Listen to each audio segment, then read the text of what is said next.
Hi, Professor Race here. Let's talk for a few minutes about sentence fragments. As major errors go, this one ranks right up there. If I find a sentence fragment in your writing, I mark it with square brackets around it, and usually FRAG is the abbreviation. Every sentence has to have three things: a subject, a verb, and it needs to express a complete thought. If a sentence is missing any one of these, it's going to be a fragment. Here's an example. Because I said so. It has a subject, I, it has a verb said, but it doesn't express the complete thought. Somewhere over the rainbow, no subject, no verb, it's a fragment. Let's talk about one-word sentences. Crazy, I know, but you can actually have a complete sentence made up of one word. These are called imperative sentences because they give a command like run, stop, answer. The subject of each sentence is the understood you, as in you run. So, believe it or not, it's a complete sentence with just a verb. Now, we're going to take a look at 4 common types of fragments. These are the ones that crop up the most in writing. So let's start with the word fragments. Be really careful when you start a sentence with one of these dependent words, especially because and if. Those can easily create a fragment. Take a look at this example. After I cashed my paycheck. Now, it has a subject, I, it has a verb, cashed, but the problem is, with the word after at the beginning of it, it does not express a complete thought. It leaves us hanging. I mean, what happened after I cashed my paycheck? This is called a dependent clause, and a dependent clause has to be attached to a main clause, otherwise it's a fragment. Now, how can we correct a dependent word fragment? Well, you've got some options. One option is to attach your dependent word fragment to the sentence before or after it. So if you've got after I cashed my paycheck, right after it I treated myself to dinner, just put a comma right here and attach it to that complete sentence that comes after it. Another thing you can do to correct a dependent word fragment is just to get rid of the dependent word. Just take out that word after. I cashed my paycheck. That's a complete sentence. Here's another way to fix it. I cashed my paycheck and then treated myself to dinner.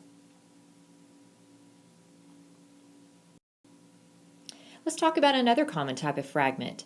Those are fragments that start with ing words or the to preposition. Be careful. If you've got an ing word at or near the start of a word group, it can easily create a fragment. Look at this. Trying to find her dog Bo, not expecting anything special, it being the day of the wedding, all fragments. Now, let's try to fix these ing fragments. One way to do that is to attach the ing fragment to the sentence before or after it. Here's an example. Ellen walked all over the neighborhood yesterday trying to find her dog Bo. That corrects that fragment there. Another thing you can do is add a subject and change the ing verb to the correct form. Instead of not anything special, change that, add a subject, we didn't expect anything special, and that's correct. In this last example, it being the day before our wedding, change being to was, and you've corrected that fragment. Now let's correct some to fragments. If you've got to at or near the start of a word group, you may have a fragment like this. At the Chinese restaurant, Tim used chopsticks to impress his date. Oops, got a fragment right there. But you can fix this very easily. Just take the period out after chopsticks, make this a lowercase 2, and you've got a complete sentence. A third common type of fragment is what we call the added detail fragment. They often lack a subject and a verb, and they often begin with these words right here. Also, like, especially, such as, including, except. For example, be very careful anytime you start a sentence with one of these words because it can very easily create a fragment. Take a look at these examples here. Before a race, I eat starchy foods. Now that's a sentence, but look at this. Such as bread and spaghetti? That's a fragment. Notice it starts with such as. Bob is taking a night course in auto mechanics. That's okay. But also one in plumbing? That's a fragment right there. My son keeps several pets in his room. That's a complete sentence, but including hamsters and mice? That's a fragment right there. These fragments occur when you think the subject and verb in the first sentence will serve for the next one, but it doesn't work. Now, let's fix these added detail fragments. You can attach the fragment to the complete thought that comes before it or precedes it. Before a race, I eat starchy foods, such as bread and spaghetti. See, we just took the period out right there and added that fragment to the sentence and corrected it.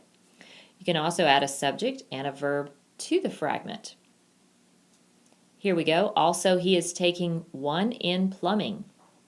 Add the he is taking, and we have fixed that fragment right there. You can also insert the fragment within the preceding sentence. My son keeps several pets, including hamsters and mice, in his room. Adding that fragment inside the complete sentence that came before it works really well to fix that fragment. Okay, one last type of fragment, and that's missing subject fragments. Fragments can occur simply because the sentence is missing its own subject. Alicia loved getting wedding presents. That's okay. It's got its own subject and verb, so that's a sentence. But hated writing thank you notes? We've got a verb hated, but where's the subject? We don't have one. Mickey has orange soda and potato chips for breakfast. Here's our subject, Mickey. Here's our verb, has. That's a complete sentence. Then eats more junk food? That's a fragment. We have a verb, but where's the subject? We can fix the fragment by adding it to the preceding sentence like this. Alicia loved getting wedding presents, but hated writing thank you notes. Or you can fix the fragment by adding a subject. Then he eats more junk food, like root beer and cookies, for lunch. One last thing. Here's how you can check your own writing for fragments. Number 1, read your paper aloud from the last sentence to the first. This takes everything out of context and forces you to examine each group of words, period to period, and ask yourself, does this make sense by itself? If you think you found a fragment, ask yourself if it has a subject and a verb and if it expresses a complete thought. And look out for the most common types of fragments. Good luck!